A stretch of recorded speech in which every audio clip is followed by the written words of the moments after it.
Vous écoutez Culture Média sur Europe 1 jusqu'à 11h. Thomas Hill avec la question média du jour.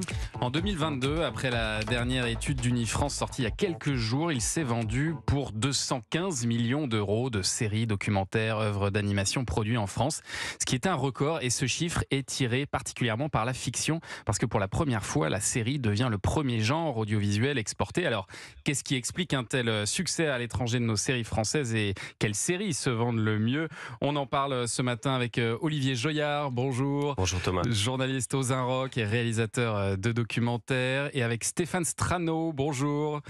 Bonjour. Vous êtes président du Festival de la Fiction de La Rochelle, en direct, devinez d'où. De La Rochelle, non? Bien joué, Fred Testo, toujours sur le coup. Fred Testo, Arnaud Malherbe, qui sont toujours avec nous. Alors, sur les 10 dernières années, si on regarde les chiffres, les ventes de fiction française ont progressé de 135%. Alors, soit on partait de très très bas, soit on est devenu très très bon.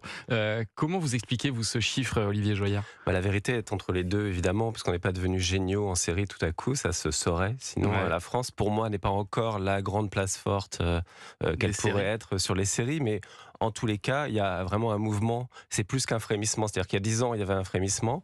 Aujourd'hui, il y a une vraie... je pense qu'on a surtout affaire d'abord à un marché qui a changé, c'est-à-dire l'apparition des plateformes et une demande en série qui est vraiment exponentielle, enfin, on le constate tous. Et puis, il y a eu aussi une génération de créateurs et de créatrices qui ont vu des bonnes séries quand ils sont grandis, tout simplement, qui ont eu un autre imaginaire, qui se sont dit, voilà, on peut faire autre chose que la fiction française à la papa, et proposer des formats qui sont à la fois français, mais aussi... j'irais peut-être inspiré ou en tous les cas imbibé par un autre imaginaire que c'est celui du savoir-faire anglo-saxon. Vous diriez aussi, vous, Fred Testo, qu'on est devenu meilleur pour fabriquer des séries en France? Elles sont de meilleure qualité aujourd'hui? Après, je veux pas critiquer, moi, parce que j'aime pas critiquer. Mais non, je pense que c'est une bonne évolution et ça fait plaisir. Et c'est vrai qu'il y a de plus en plus de créations, parce qu'il y a de plus en plus de demandes, donc une émulation.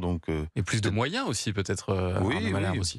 Oui, après, moi, sur ces questions-là, je reste assez mesuré, un peu comme Olivier. Je pense qu'on n'est pas encore au niveau où on devrait être.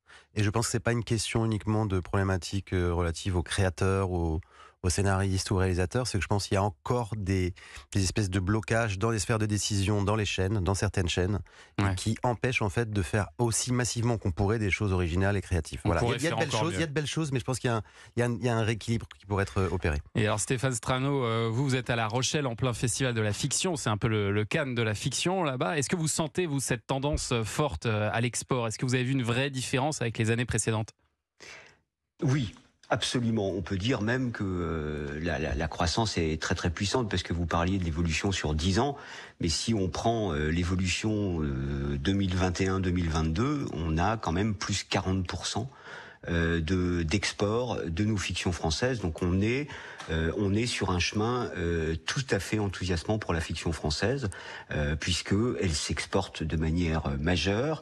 Vous parliez de ce chiffre très important qui est le passage en tête de la fiction devant l'animation. Il faut se souvenir qu'on est la France est un champion de l'animation, elle reste un champion de l'animation, et puis voilà que la fiction passe devant à l'export. C'est un exploit colossal.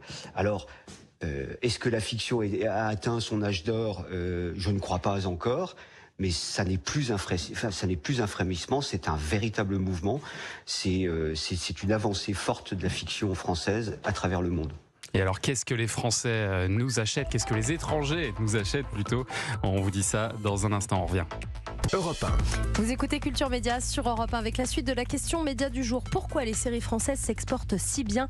On en parle avec le journaliste Olivier Joyard et le président du Festival de la Fiction de La Rochelle, Stéphane Strano, sans oublier évidemment Fred Testo et Arnaud Malherbe qui sont restés avec nous pour la série Rictus. Et alors, je posais la question avant la pause. Qu'est-ce que les étrangers nous achètent? Qu'est-ce qu'ils aiment comme série française, Olivier Joyard? Je pense qu'il y en a beaucoup. Enfin, ça a toujours été en fait, en réalité. Mais aujourd'hui, beaucoup plus.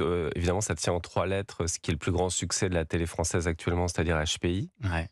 Mais il y a eu Audrey aussi Fleurot, avant. Ouais, c'est ça. Et c'est ça, c'est un carton, c'est même adapté, parce qu'il faut expliquer qu'il y a des achats directs. C'est ça, voilà. On peut acheter le format et voir Audrey Fleurot doublée en polonais probablement, et également voir l'Audrey Fleurot américaine bientôt. Voilà. C'est ce que va faire Disney. C'est-à-dire une pure ABC. adaptation, et en général, c'est plutôt une trahison qu'une adaptation. Enfin, on peut toujours voir. Mais Les Revenants ont été adaptés il y a une dizaine d'années. C'était une grande série de Canal+, du début des années 2010.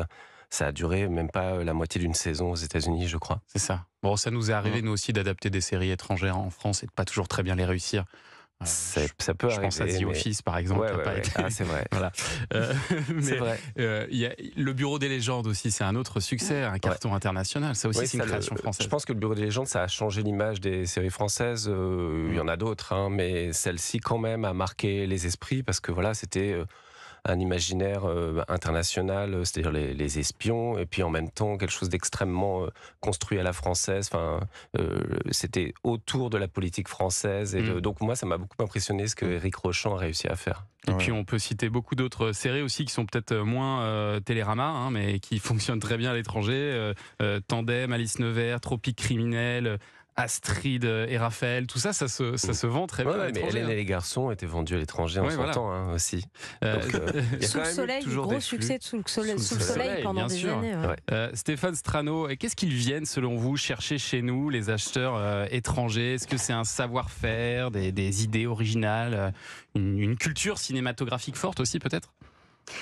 Je crois que c'est ce que nous sommes, que l'ensemble des étrangers viennent chercher dans la fiction française, c'est la France. C'est la culture française. On se souvient qu'on est quand même le pays le plus visité au monde, parce qu'on est un très très très très très beau pays. Et je crois que la fiction trouve là un essor considérable en proposant ce que nous sommes, c'est-à-dire toutes nos régions. Tous nos décors, tous nos talents, le savoir-faire. Vous parliez du savoir-faire cinématographique, la France est quand même le pays du cinéma. Et voilà que la fiction trouve son chemin à travers cet export considérable de l'ensemble de nos productions. Et vous parliez de fiction plutôt Télérama et d'autres, mais il faut savoir que quand on est aux États-Unis, les meurtras, on s'attache pas aux meurtras, mais on s'attache à la ville qui est associée, puisque c'est une manière pour les étrangers de découvrir la France par le petit bout de la lorgnette. Meurtra, qui est une série de France 3 du samedi soir où il va y avoir un meurtre à La Rochelle, un meurtre à Nantes ou je ne sais où. Et c'est vrai que ça fonctionne très bien en France, mais ça fonctionne très bien aussi à l'étranger. C'est vrai. Mais c'est pas complètement la France non plus. C'est pas la seule façon. Ah pardon. Ce n'est pas la seule façon. Très bien. Allez-y, finissez votre phrase. Oui, non, je disais c'est pas la seule. Enfin, quand on dit c'est ce que nous sommes, quand vous dites ça, c'est à la fois complètement vrai, et puis on peut se demander aussi à quel point la fiction française représente vraiment le pays dans sa diversité. D'ailleurs, non, pardon, mais je voulais rebondir sur ce que vous disiez. C'est une des joies de la création et du travail artistique. Vous parliez de ces 10 dernières années où on était un petit peu en retard, et je suis assez d'accord avec cette idée. On a été un petit peu en retard il y a une quinzaine d'années, et puis on a eu la chance de voir ce flot de séries américaines qui nous ont complètement changé la vision qu'on avait de la série. Je dois le dire, c'est la série américaine qui a donné le goût au public mondial pour ce format de la série. Et puis voilà que nos auteurs, nos artistes se sont inspirés de ce travail formidable. Vous parliez du Bureau des légendes, qui a énormément de qualité. C'est quand même une des meilleures séries, tout pays confondu, qu'on ait jamais vu sur ce sujet-là. Et Éric Rochant a mis en place des méthodes d'écriture, des méthodes de travail qui permettent d'avoir, je crois, un travail d'excellence. Fred Testo, vous vouliez réagir? Bah oui, mais c'était tout à l'heure. non, c'est parce que je voulais dire que moi j'avais vu la série américaine Emily in Paris. Mais c'est vrai qu'après je suis allé en vacances à Paris et c'est pas du tout l'image que je me faisais de cette ville. Oui, les gens ne dansent pas dans la rue. C'est pas comme ça, mais c'est intéressant. Mais c'est vrai que c'est pas vraiment l'image de la France. Est-ce que Olivier Joyard, aujourd'hui, quand on crée une fiction, on pense forcément à son adaptation ou à son export à l'étranger? Je pense qu'en tout cas, on pose la question de à qui elle s'adresse, et le public s'est élargi. Je pense que c'est plutôt de cette façon-là qu'on peut réfléchir. C'est par rapport aux plateformes, parce que si on écrit une série pour une plateforme, elle est censée, en tous les cas, c'est pas toujours le cas, mais normalement être diffusée à Séoul, à Bogota et à Paris. Donc ça pose quand même les choses de façon un tout petit peu différente. Donc moi je pense qu'effectivement on peut se poser ces questions-là, mais on peut jamais écrire une fiction pour un public imaginaire Voilà. J'imagine que c'est pas quelque chose qu'on vous a demandé, Arnaud Malherbe, à l'écriture de Rictus. Vous n'avez pas pensé derrière à l'export, même si vous avez choisi Fred Testo, j'imagine aussi pour le marché américain.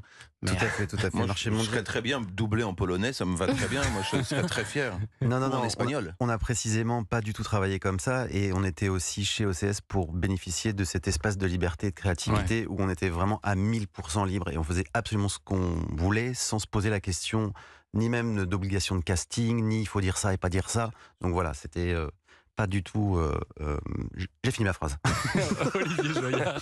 Non, il y a un exemple intéressant, c'est les Israéliens, parce que c'est un tout petit pays et qui a eu une aura comme ça à travers ses fictions. Et eux sont presque forcés en fait de penser de façon internationale quand ils réfléchissent à leur série, parce que leur marché intérieur ne suffit pas. Et donc, et pourtant, on se rend compte que ça a donné des séries purement israéliennes qui ont fasciné tout le monde, comme En Thérapie, enfin In Treatment au départ. Donc, je pense qu'il n'y a pas de fatalité. On va pas faire des, on va pas donner l'image. Moi, sinon, enfin, tout le monde achèterait Lupin, quoi, en fait. Enfin, Lupin, c'est un peu la série française internationale. Oui, c'est, je pense, la série française écrite principalement par un scénariste anglais d'ailleurs, hein, donc qui est la plus vue à l'international. C'est l'image de la série française aujourd'hui.